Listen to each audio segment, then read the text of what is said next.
Il existe un avion capable de parcourir plus de 20 000 km sans atterrir, 22 heures de vol d'affilée, sans escale, sans ravitaillement, sans toucher le sol nulle part sur la planète. Il décolle de Sydney et atterrit directement à Londres. Pendant des décennies, ce vol était techniquement impossible. Non pas par manque de volonté, non pas par manque d'argent, mais parce que les lois de la physique l'interdisaient tout simplement. Aucun avion commercial n'avait la capacité d'emporter suffisamment de carburant pour parcourir une telle distance sans ravitaillement. Mais quelque chose a changé. Et ce qui a changé, ce ne sont pas les lois de la physique. C'est l'ingénierie qui a appris à les contourner. Aujourd'hui, vous allez comprendre précisément comment un avion peut parcourir plus de 27 000 km sans escale. Quelles modifications le rendent possible? Quels problèmes techniques les ingénieurs ont dû résoudre? Des problèmes dont personne ne parle jamais. Et pourquoi ce vol n'est pas seulement un record, mais le début d'une révolution qui transformera à jamais la façon dont le monde communique. Mais il existe un détail, méconnu du grand public, concernant son fonctionnement interne. Et ce détail change complètement votre perception de ce que vous allez entendre. Pour comprendre le caractère extraordinaire de cette situation, il faut d'abord comprendre le problème. Géographiquement, l'Australie est une île immense située aux confins du monde. Elle est si éloignée de l'Europe et de la côte est des États-Unis que pendant des décennies, il était impossible de s'y rendre sans au moins une escale. Dubaï, Singapour, Los Angeles, une escale était toujours obligatoire. Il ne s'agit pas d'un simple inconvénient logistique, mais d'une limitation physique imposée par un élément très simple. Le carburant. Un avion classique ne peut transporter qu'une certaine quantité de kérosène. Lorsque ce kérosène est épuisé, l'avion doit atterrir.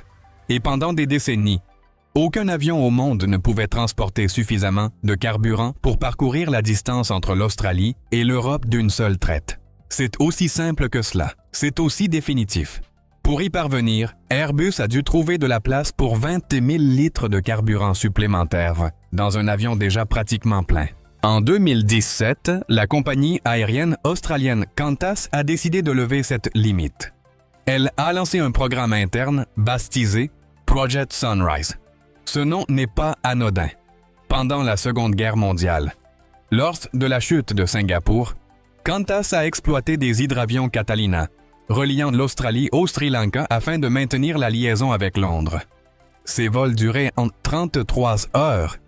Les passagers ont ainsi pu admirer le lever du soleil à 2 reprises avant d'atteindre leur destination.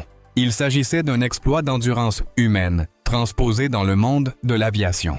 Si inspirant de cet esprit, Qantas a formulé une exigence très précise auprès d'Airbus.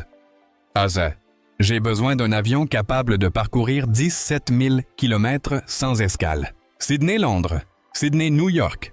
Directement, Airbus a répondu avec le A350-1000 ULR, Ultra Long Range. Mais c'est là que le premier problème surgit. Un problème que personne n'explique vraiment. Un A350-1000 classique est déjà l'un des avions ayant le plus long rayon d'action au monde. Il peut parcourir plus de 15 000 km sans escale. C'est une machine extraordinaire en soi. Alors, que manquait-il exactement pour atteindre 17 000? La réponse tient en un chiffre, 20 000 litres. Cela équivaut approximativement à la consommation de carburant de nombreuses voitures durant toute leur vie. C'est la quantité de carburant supplémentaire dont l'avion avait besoin pour combler l'écart. Et pour embarquer ces 20 000 litres supplémentaires, Airbus a mis en œuvre une solution qui paraît simple, mais qui a nécessité des mois d'ingénierie et une recertification complète de l'appareil.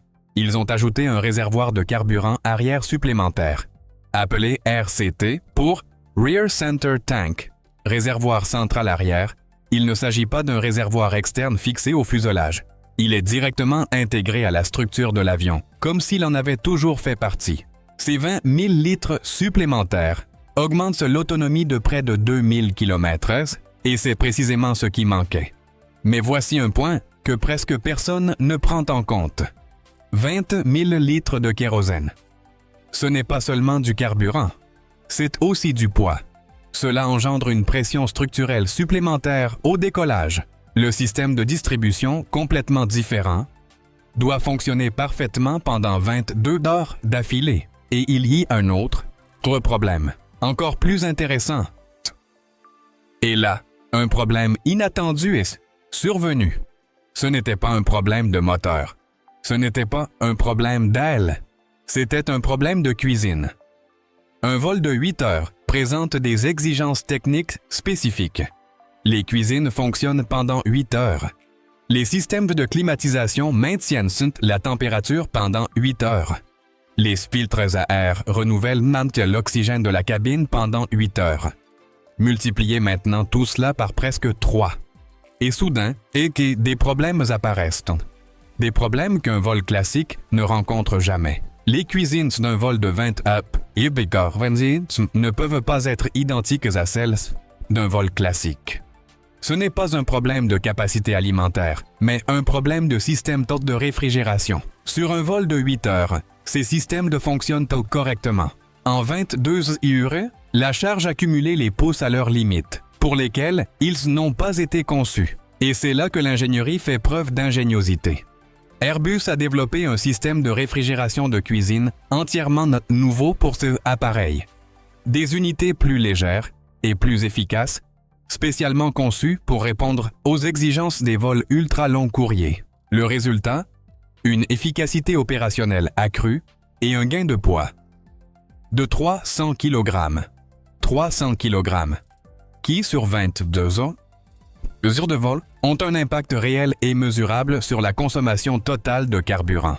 En aviation, le poids terme n'est pas une donnée fixe. C'est une variable qui augmente à chaque heure de vol. Chaque kilogramme économisé au début du voyage, c'est du carburant économisé à l'arrivée. Et ce carburant économisé, c'est du poids à transporter. Et ce poids en moins, c'est une autonomie accrue. C'est un cycle que l'ingénierie aéronautique connaît bien, et chaque amélioration, aussi minime soit-elle, engendre des conséquences qui s'amplifient avec la distance. La surprise vient ensuite. Ce nouveau système de refroidissement n'est pas réservé à cet appareil. Airbus a confirmé que cette technologie deviendra standard pour toute la famille, A350. Ce qui a été développé pour résoudre un problème précis sur un vol de 22 heures profitera à des centaines d'avions effectuant des vols conventionnels pendant des décennies. C'est ainsi que fonctionne l'ingénierie de pointe. Elle ne se contente pas de résoudre un problème. Elle repousse les limites du possible pour tous. Mais il y a un élément qui change complètement votre perception de cet avion une fois que vous le découvrez. l'A350-1000. ULR n'est pas simplement un avion avec plus de carburant. Il prouve que la dernière véritable limite de l'aviation commerciale n'était pas technologique, mais économique. Pendant des décennies, le problème n'était pas que personne ne savait comment construire un avion capable de parcourir 20 000 km. Les ingénieurs savaient parfaitement ce qu'il fallait. Le problème était que rendre un tel avion rentable semblait impossible. Un vol de 22 heures avec moins de passagers que la capacité technique de l'appareil. Un équipage nécessitant des pauses pendant le voyage. Des systèmes châssis non conçus pour résister à 2 fois plus de contraintes que d'habitude. Le coût d'exploitation par siège sur un tel vol était, sur le papier, difficile à justifier. Qantas a trouvé une autre solution. L'appareil aura une capacité de 238 passagers, répartis en 4 classes. 6 suites de première classe, 52 suites de classe affaires, 40 sièges en classe économique premium et 140 sièges en classe économique avec un espace généreux pour les jambes. Ce n'est pas la configuration idéale pour maximiser les revenus sur un vol de 3 heures. C'est une configuration conçue en partant du principe que chaque passager passera la quasi-totalité de sa journée à tour. Et cela révèle un aspect fondamental du modèle économique que construit Qantas. Ils ne vendent pas un vol moins cher. Ils vendent du temps. Le temps gagné en évitant d'arriver 3 heures à l'avance à un aéroport de correspondance, en n'ayant pas perdu une demi-journée à attendre une correspondance. en n'arrivant pas à destination après avoir dormi dans 3 endroits différents en cours de route. Pour les passagers voyageant en classe affaires ou en première classe, ce temps a une valeur bien supérieure au prix du billet. Et c'est là que réside la viabilité économique qui, pendant des décennies, semblait inaccessible. Puis vint le moment. Le moment de vérifier si toute cette théorie se confirmait. Le vol inaugural de l'A350-1000 ULR eut lieu le 2 juin 2026. Décollant des installations d'Airbus à Toulouse, l'appareil peut rester en vol pendant 3 heures et 43 minutes, atteignant une altitude d'un peu plus de 12 500 mètres. Durant ce laps de temps, l'équipe d'essai vérifia les performances aérodynamiques globales et, surtout, testa l'architecture complète du nouveau système de carburant, le fonctionnement du réservoir de carburant à rebond, ERCT, en conditions réelles, son interaction avec les autres réservoirs de l'avion et la gestion de la répartition du poids au fur et à mesure de la consommation de carburant. Ce premier vol marqua le début d'une campagne d'essai d'environ 2 mois.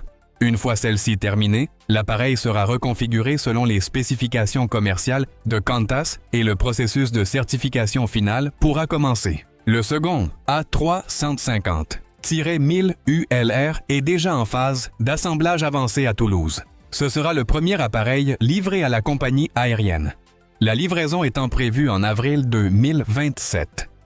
L'intégration opérationnelle suivra, puis le lancement des vols commerciaux du projet Sunrise. Qantas a commandé 12 de ces avions. Vols directs Sydney-Londres, vols directs Sydney-New York. Des liaisons qui, pendant des décennies, étaient géographiquement impossibles pour l'aviation commerciale, sont sur le point de devenir courantes. Ce qui rend tout éclat fascinant, ce n'est pas le nombre de kilomètres, mais ce qu'il représente. Pendant des décennies, la géographie a déterminé les connexions mondiales. Si vous viviez en Australie, le reste de la planète était toujours à portée de main. Après une escale, une attente, un vol en correspondance, accéder au monde entier nécessitait une escale obligatoire et non désirée, un réservoir de carburant supplémentaire, un système de refroidissement plus efficace et des mois de recertification viennent de changer la donne. Non pas grâce à un bond en avant spectaculaire, ni à une technologie révolutionnaire inimaginable, mais grâce à une ingénierie patiente, tenace et précise, résolvant chaque problème après le précédent, jusqu'à ce qu'il n'en reste plus aucun. C'est ainsi que l'aviation procède lorsqu'elle décide de la nécessité d'une chose. Si le monde de l'aviation a éveillé votre curiosité, une autre vidéo est disponible à l'écran pour vous permettre d'en découvrir davantage.